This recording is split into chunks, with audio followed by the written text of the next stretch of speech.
नमस्कार, आप देख रहे हैं देव न्यूज।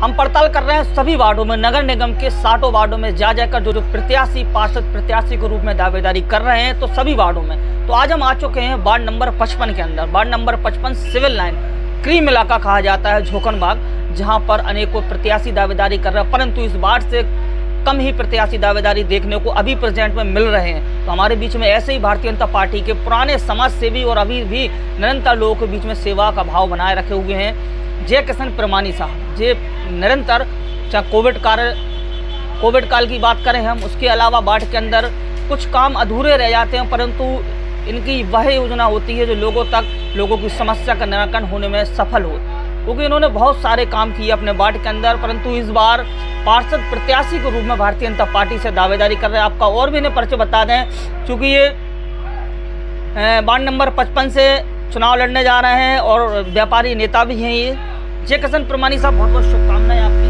नमस्कार, जय हिंद। जिस तरीके से हमने आपका पहले प्रचार कर दिया, जो वास्तव में सही बात है क्या गलत है? देखिए, हमारा इंटेंशन कभी कोई पद को लेके नहीं रहा। झोकनबाग के पूर्व अध्यक्ष रहे हैं और रोटेशन प्रणाली को देखते हुए, जैसे हमारे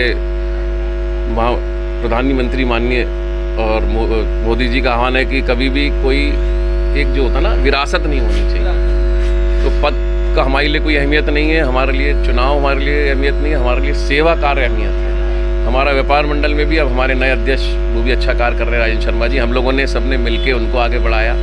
तो कभी भी पद से चिपके रहने का हमारा कोई मेन मकसद है। के अंदर आप वर्क कर रहे हो, आखिरकार पार्षद प्रत्याशी के लिए ही, पार्षद बनने के लिए आप काम करते आ रहे हो, आज मौका मिला आपको, क्या सेवा भाव मन से ही करते रहे आप? देखिए, हमारा बहुत पुराना इतिहास रहा है, अभी नई पीढ़ियों को नहीं मालूम होगा। हम लोग जब हमारे दादा पिताजी सन 47 की आज़ादी के बाद यहाँ आए थे, 48 और 52 में, तो वहाँ पर किस तरीके से विषम परिस्थिति से होते हुए उन्होंने यहाँ पर हम लोगों ने अपना एक वजूद कायम किया था। और सामाजिक क्षेत्र में हमारे पिताजी दादाजी के टाइम पे सालों साल ये परंपरा चली, 40 साल चली। शायद अभी 10-12 साल से हम लोग उतना नहीं कर पाए। अगर आप पुराने लोगों से पूछेंगे तो हमारे यहाँ जब बांस का जो व्यापार होता था, उसमें कभी भी मिट्टी के लिए जो बांस के लिए कोई आता था, कभी लिए नहीं। ये अभियान 40-30 साल चला।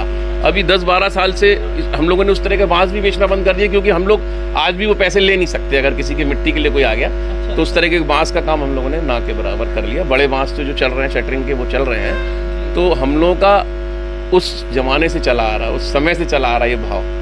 तो सिलसिला वो अभी तक है क्या, रुक गया है? किसी न किसी रूप में कोशिश प्रयास करते रहते हैं हम लोग। हमारी वाइफ भी लायंस क्लब विकास की अध्यक्ष रही हैं, वर्तमान में वो महानगर चेयरमैन भी हैं उत्तर प्रदेश उद्योग महिला की। हाल ही में हमारे वार्ड में एक भगवती की लड़की को मेडिकल कॉलेज में भर्ती कराया गया था। जब भर्ती कराया गया तो उनका जो वजन था बच्ची का, 2 महीने की, 1.5 महीने की, जब हम लोगों को जब ये मामला आया, उससे पहले जब उनका वजन के बराबर ट्यूमर था, और लगभग मेडिकल कॉलेज में ये बोल दिया गया था कि भाई बहुत मुश्किल है, चूँकि वो भी कॉपरेट नहीं, चूँकि क्या परिवार वाले भी कॉन्फिडेंट नहीं आ पाता उनको इस तरह की स्थिति में, और डॉक्टर्स भी घबराते हैं।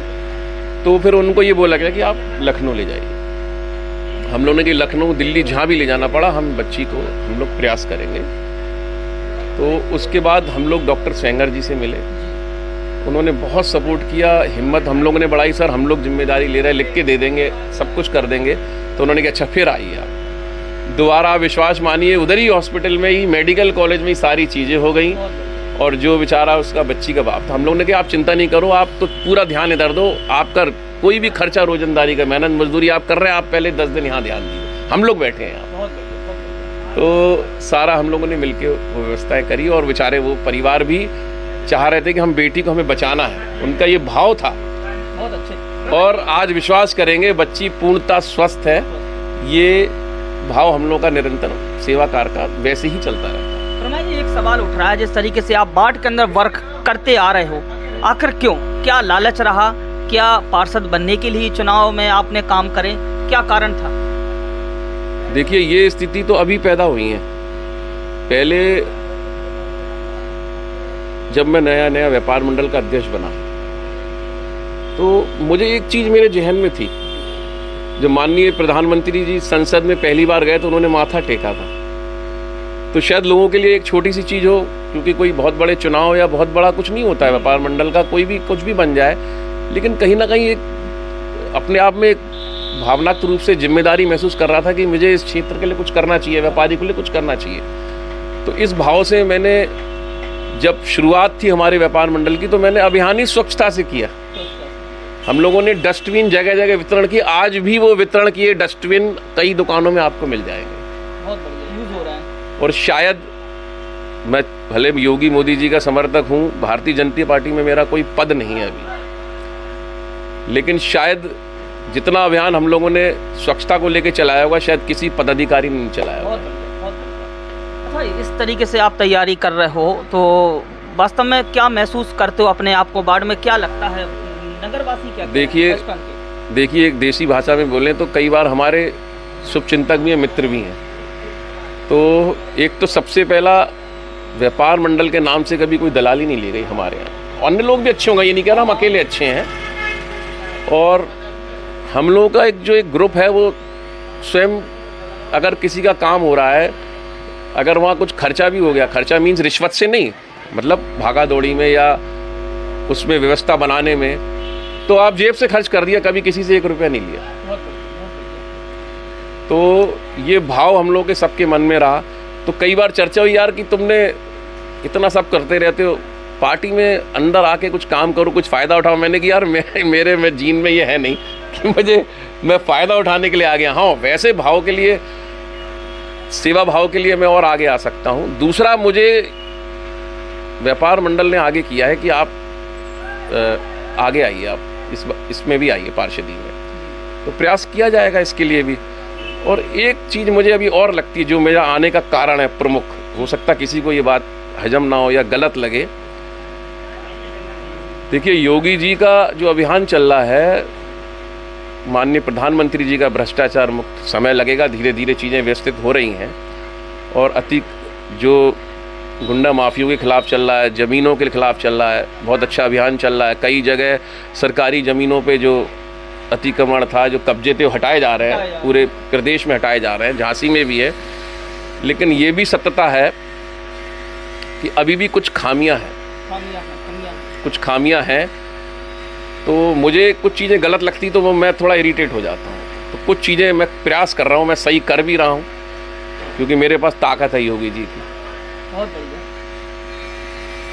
ये थे जय किशन प्रमाणी जी, जो कि वार्ड के अंदर निरंतर मेहनत कर रहा है। बहुत अच्छी सोच है, क्योंकि ये सोशल वर्क है, समाज से भी वार्ड की भी। जहाँ तक वार्ड स्तर पे चीज़ों की बात है, हम लोगों की बहुत बड़ी उपलब्धियाँ ये रही हैं कि हम लोगों ने एक रोड मैप बनाया था जो पूरी तरीके से लागू नहीं हुआ, लेकिन जब जब समय समय पे उस पर डस्टबिन, जहाँ जहाँ हम लोगों को कचरा लगता था वहाँ रखा गया।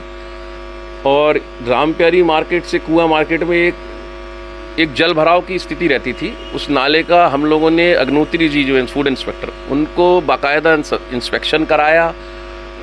न्यू उधर झोकनबाग फर्नीचर मार्केट में भी उसकी निकासी को, नाले की निकासियों को हम लोगों ने बहुत प्रयास किया और नाला कई दिनों तक बना। उसमें स्थानीय नगर निगम का, पार्षद का, महापौर का भी सहयोग रहा है। सब लोगों ने अपने अपने स्तर पर कार्य किए, लेकिन हम लोगों ने उसको बहुत अच्छे से उस मुद्दे को उठाया था और वो नाला कई दिन बंद रहा। आपने देखा होगा अभी यहाँ रैंप पे तो वो सही भी हो गया, लेकिन फिर भी अभी मुझे ऐसा लगता है कि कई कार ऐसे होते हैं जो रिपीट हो जाते हैं। मान लीजिए रोडों पे एपेक्स बिछ रही, गड्ढे हो रहे, कटिंग हो रही, दोबारा बिछ रहा, फिर गड़बड़ हो रहा, तो कुछ व्यर्थ भी हो रहा है।